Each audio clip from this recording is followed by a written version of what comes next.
All right, this video will show us how to divide polynomials with diagrams. So when a polynomial is written in standard form, we could rewrite it in factored form by dividing, also known sometimes as factoring. In order to divide anything of higher degree than a quadratic function, we'll need to know at least one factor already. So by degree, again, degree is the highest exponent of a polynomial. So this is degree 3. It's a cubic. Cubic is degree 3. It's higher than a quadratic. We need to know at least one factor. So in our example, it says let f be a polynomial function defined by this expression. Suppose we know that x minus 1 is a factor since f of 1 equals 0. So basically, if I plug in 1 for x, this will equal 0. Therefore, x minus 1 is a factor. A lot of the times this will just be given to us and we'll have to work with it. What we're going to do is write f of x in factored form as a product of 3 linear factors. So we're going to need some diagrams again. I'm going to set up my own. You might be given the diagrams on the following slides to work with, but I'll make my own here. My diagram is going to be a 3 by 2 diagram. How do I know that? Well, I know that a quadratic times a linear will be equal to a cubic. I have my linear factor x minus 1, so that's that linear factor I just mentioned. And then up here, we'll probably have a 3-term quadratic factor. We got to figure out what should go there. Well, we're going to work our table, our diagram backwards here. Out of each of the diagonals, we should get each of these terms. So here, this should come out as x cubed.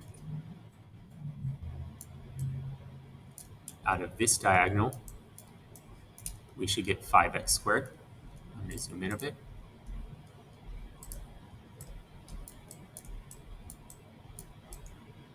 Out of this diagonal, we're going to get 2x.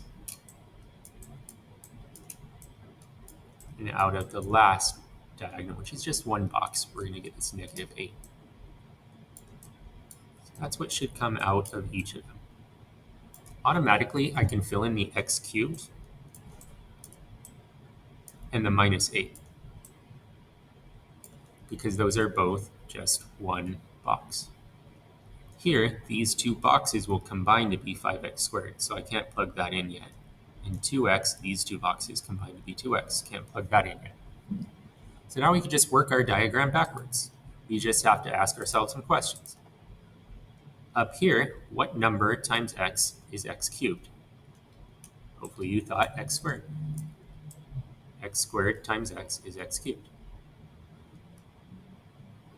Now we have to think, well, x squared times negative 1, that's obviously negative x squared.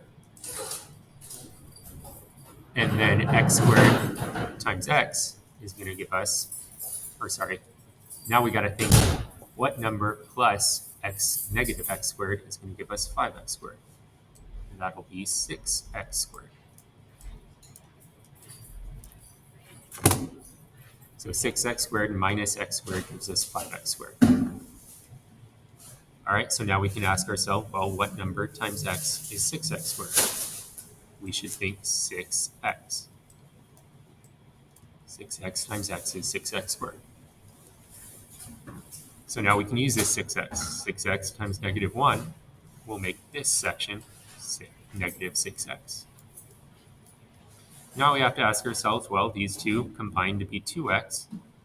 So what plus negative 6x is 2x? Hopefully you thought 8x. And lastly, we ask what number times x is 8x? Hopefully you thought 8.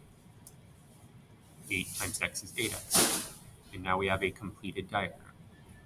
So basically, we now have that this expression, f of x equals x cubed. That's 5x squared plus 2x minus 8 is going to be equal to this quadratic factor, x squared plus 6x plus 8 times x minus 1. We still have that known factor, and this is the other factor we just found. All right, we're not done yet entirely because we have now just written this as the product of a quadratic factor times a linear factor. They want us to write it as the product of three linear factors. So now we have to basically break up our quadratic factor into two linear factors. For a quadratic factor, we don't even need to know one of its factors in order to divide it, to factor it. So we can set up another diagram. This one will be 2 by 2. How do I know? Well, two linear factors can make one quadratic factor.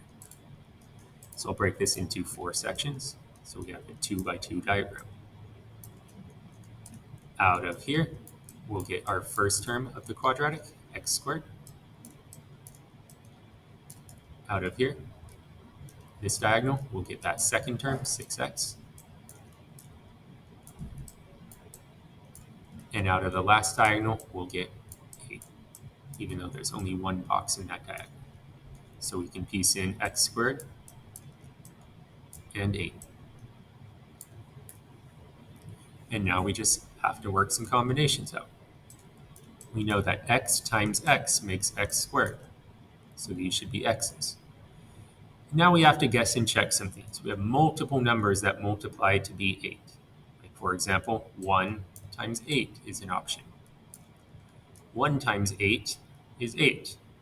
So now if I multiply 1 times x, I get x. And x times 8, I get 8x. But then when we look, 8x and x, no combination of that makes 6x. So my guess was wrong. 1 and 8 isn't the right parity. It's not the right multiples, or not multiples, but factors of 8. So we got to think of two other factors of 8. Well, let's try 2 and 4. 2 times 4 is 8. 2 times x gives us 2x. X times 4 is 4x. And we check. 2x and 4x make 6x.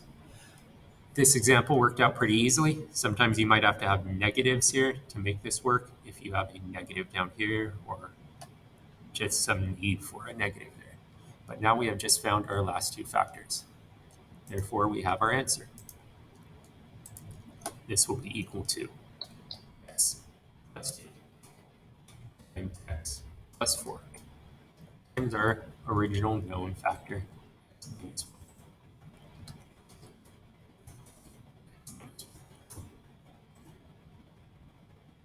So now we have written our polynomial as the product of all three linear factors. So standard form to factored form. All right, hopefully this example helps. Good luck.